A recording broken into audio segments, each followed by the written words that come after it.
বিক্রম দা, রবিবারের বাজার এখনো কাজ করছো? বাড়ি যাবে না? আরে সকালবেলা যে ইয়ারিং গুলো তুমি জমা করলে না, হ্যাঁ। ওটা ছেলা পালিশ করে এখন দিয়ে গেল। এখন আচ্ছা। চেক করে নিচ্ছি, কেন হলমার্কে দিতে হবে তো, হুম। এই জন্য আমি চেক করে নিচ্ছি হাতেরটা দেখি কেমন হয়েছে। খোলা খালা নেই তো। এই দেখো না, বাহ। ছেলা পালিশের পর মালটা আরো ভালো লাগছে। এটা তোলা তো এই ডিজাইনটা, এটা এটা এইটা তো সব থেকে হেভি মানে সুন্দর লাগছে আমাকে, দেখছো? মানে ছেঁড়া পালিশ হয়ে গেলে একটা আলাদাই হ্যাঁ মানে। হ্যাঁ, এটা তোলা এটা।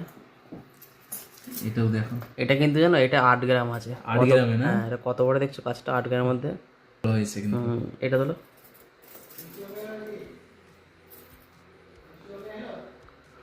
ছেলা পালিশের পর দেখতে আরো সুন্দর লাগে। এই দেখো, এইটা দেখো, এইটা দেখো। কালকে সকালে হলমার্কে দেবো, তাই তো? হলমার্কে। হ্যাঁ, কালকে সকালবেলা হলমার্কে দিয়ে এটা আবার শোরুমে পাঠিয়ে দিতে হবে। আচ্ছা। তো ব্যাস হয়ে গেছে, এবার কালকে সকালে যা হবে হবে। হুম হুম। আজকে আবার বেরিয়ে যাই।